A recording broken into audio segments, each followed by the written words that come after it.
Hello అందరికీ. మీ పిల్లలు vegetables తినరా? అయితే ఒక్కసారి ఈ హెల్తీ పాస్తా ట్రై చేయండి. చాలా యమ్మీగా ఉంటుంది. ఒక గిన్నెలో వాటర్ మసిలిన తర్వాత సాల్ట్ ఇంకా లైట్‌గా 2 ఆయిల్ డ్రాప్స్ వేసుకొని పాస్తాని ఉడికించి పక్కన పెట్టుకోవాలి. ఇక్కడ ఒక గిన్నెలో బటర్ వేసుకొని వెజిటేబుల్స్ మీ ఇష్టమైన వెజిటేబుల్స్ యూజ్ చేయొచ్చు. నేనైతే ఇక్కడ ఆనియన్, బ్రోకలీ, బఠానీ, క్యారెట్ అలాగే టొమాటో యూజ్ చేశాను.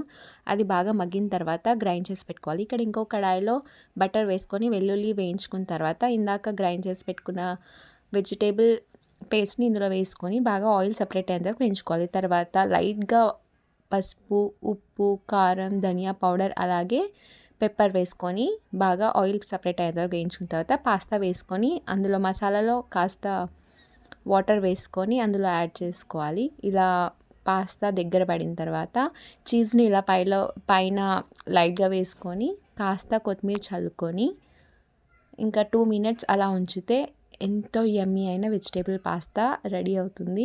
పిల్లలు వెజిటేబుల్స్ తినని వాళ్ళైతే ఇలా ఒకసారి ట్రై చేయండి. చాలా టేస్టీగా ఉంటుంది, అలాగే హెల్తీ కూడా.